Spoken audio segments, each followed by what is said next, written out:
It has been 1 full year since we completely redid our original display with these ModuSpace shelving displays. They are absolutely incredible, and today, Kiara, Autumn, Julia, and I spent a bunch of time completely redoing our display so that it was updated with all the new sets we've added in the past year, and it's a lot. And we're gonna show you that entire display in this video, so let's dive in.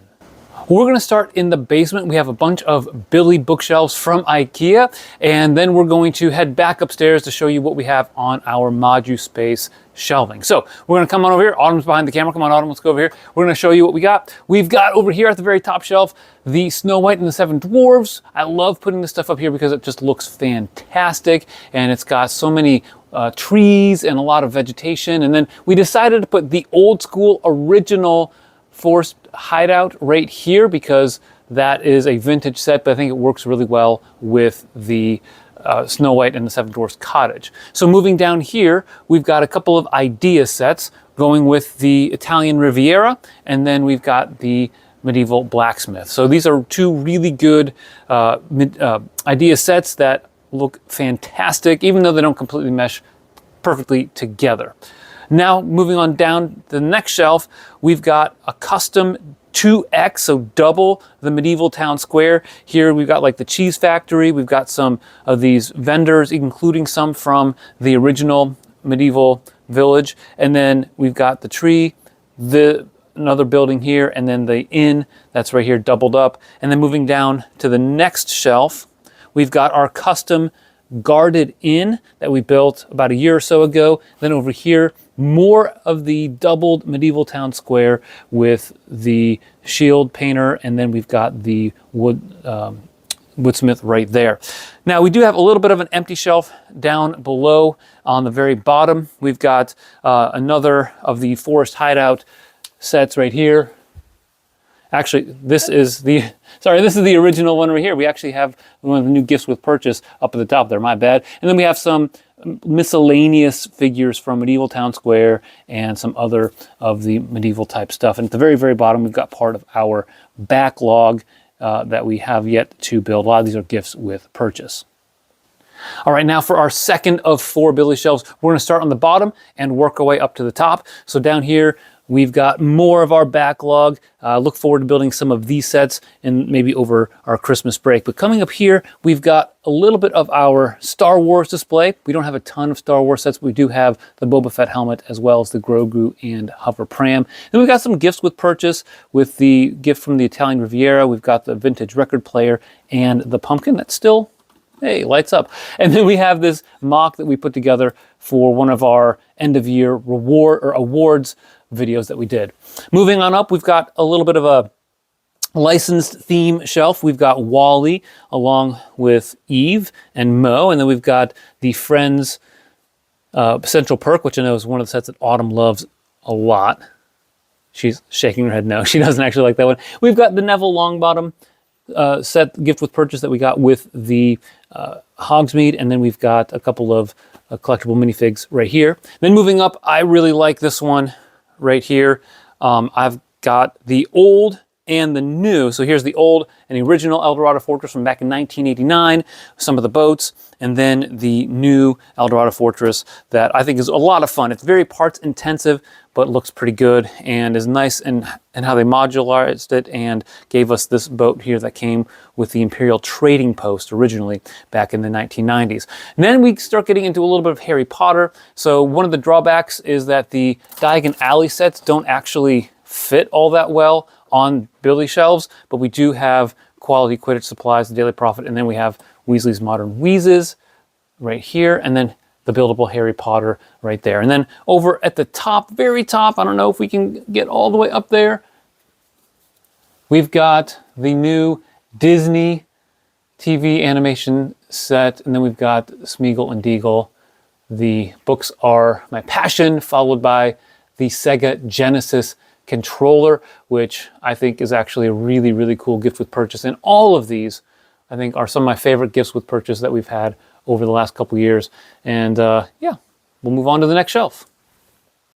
Starting on the next shelf, the very top, we do have the Galaxy Explorer And then we've got another of the Blacktron sets, that the cruiser that came as a gift with purchase. And unfortunately, we don't really have good display pieces for those. So yeah, I kind of want to maybe get those on an angle. But then we have the rest of Diagon Alley right here with the Borgin and Burkes, the Ollivander's wand, and then we've got the buildable Hermione. And then down below that, we do have Gringotts. And again, I'm not a huge fan of the vault section, but I do like the bank itself because I think it looks pretty cool. I do wish, though, we could get a little bit more room up at the top so we could put the dragon on top of Gringotts. I think that would be really, really neat.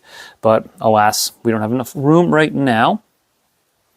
Then moving on over here, we've got both of the burrows. We've got or two of the three. We've got the original one that came out a while ago with Molly Weasley without her hair because we couldn't find her hair. And then we've got the new one that came out in 2024, which is really, really tall. I mean, you can see the difference between those two there. And moving down, we've got our 3X sized botanical gardens from the Friends line. So it's really, really big. It's really neat. I love how it came together, but I might need to make some modifications to it to make it fit on the shelf better. As you can see, it overhangs quite a bit, as does the Blacktron set right there, which is really nice, but I don't think it's quite as good as the Galaxy Explorer. Again, Autumn is shaking her head. No, she disagrees with me, but that's okay. We're going to move on to the next shelf right here.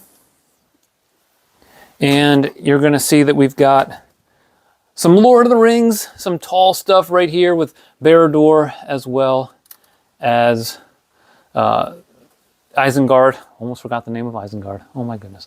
And then we've got Treebeard here protecting, Sam and Frodo as they are recovering from trying to destroy the ring in Mordor. So we had to put these here instead of upstairs just because of the height of those sets. Then we've got the Balrog Book Nook down here, which is an okay set. I'm not a huge fan of it, but I do like this one right here, the 221B Baker Street Sherlock Holmes Book Nook, which I thought was really well done. And we've got some classic castle stuff down here, including the Guarded Inn. Then we've got the Black Falcon's Fortress, followed by the original medieval market village right here. So that is our downstairs display, of course, not including our modular city that Autumn's going to pan over to right now, that we're just going to show you really quickly because we've got a lot of stuff going on there. But we're going to be modifying it as we get the new modular. And yeah, there we got where we put Arkham right there. So we're going to move on up to the upstairs.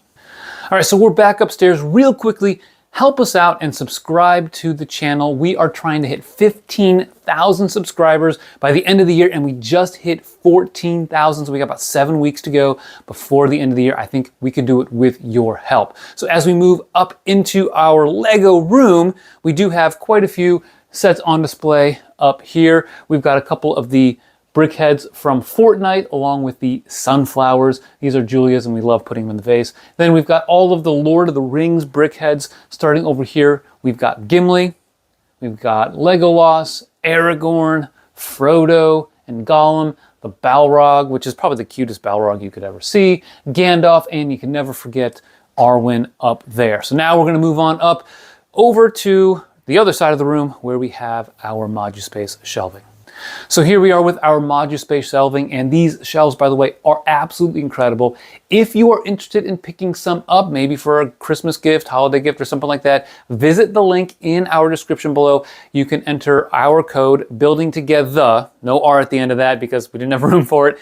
Buildingtogethe, you get $20 off your ModuSpace purchase. So we're going to start over here. This entire top shelf is our Ninjago space. We've got all of the Ninjago City sets over here with the gardens, with the workshops, the Ninjago City markets, to the docks, and then to the original Ninjago City. And we spent a lot of time trying to figure out exactly how to make all of that work so that they look the best as possible.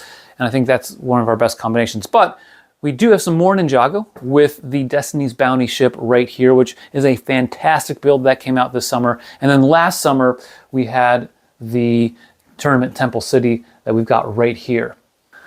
So one of the nice things about this display right here is that we do actually have room to move the Tournament Temple City, angle it, and create more space for another Ninjago City set if one comes out in the near future. There are some rumors that we are getting a large Ninjago set in January, but latest rumor that I heard, I don't know if it's true, is that it's not modular compatible with the Ninjago City. All right, so come on over here.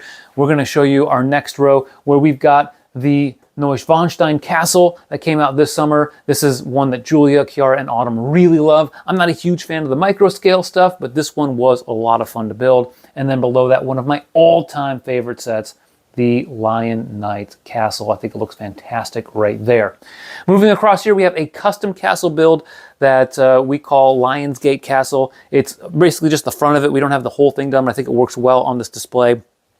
And I was thinking about tearing it apart, and my kids said that they would revolt if I took it apart. So we're gonna keep it up there, and we're gonna move it over, make it more prominent in our display when we do videos. Here we've got the dragon, the Creator 3-in-1 dragon that came out this year in January 2025, attacking some other wolf pack. We got 3 of the Beastmasters, and then the wolf pack from the medieval town square that came out. Over here we've got Rivendell, which just looks beautiful. It's absolutely fantastic. It's a wonderful set. All of the building techniques are incredible. And I wanted to keep the forest mantra going here with the Bricklink Designer Program set, the Forestman Crossing, or the Forest Crossing set right here, that I think looks pretty good next to Rivendell, and just in terms of scale and all of the foliage going on there. Now we're gonna move on down to the bottom shelf. Over here in the corner, we have most of our fleet. This is the Pirates of Barracuda Bay ship, the Imperial flagship, the original Black Seas Barracuda, followed by the Black Pearl. So we've got 4 iconic, massive ships right there. And then over here, a very eclectic shelf, because we've got the Home Alone set, one of our favorites. Putting together is a fantastic set, and it's so much detail, so much playability with it, a lot of fun elements to it, followed by Kingsley. That's what the kids call him. This is the dinosaur from Jurassic Park, the build Jurassic Park Gate that came out a few years ago. And Kingsley is about to devour the cake from the Shire set, which we've got behind him here. Gandalf coming in. I don't know if he's going to be able to save the day. We've got the hobbits here and the Shire in the background. And in the very, very back, you can see the ugliest tree ever in Lego form, based on modern building standards, because it's pretty bad. And then over here, the final thing that we've got is the Seaside Market Bricklink Designer Program set right there. Kind of tucked away a little bit, but I do like how it looks, and it fits very nicely into that space. So there you go. That is our display as of November 2025. We're always developing it. In fact, next year, we are hoping to get some more tables to put down in the basement to expand our modular city and possibly even make a big medieval area, which I think is going to be a lot of fun because we have so many medieval sets. So I think that's going to be a really interesting next chapter for our display. So if you do like this video, or if you've enjoyed it, go ahead and hit the like button. Again, make sure you subscribe, because that way it'll help us get to 15,000 subs by the end of 2025. That would be an absolutely incredible thing. We thank you so much for your support this year and in prior years. Thanks for watching, and always remember to keep building together.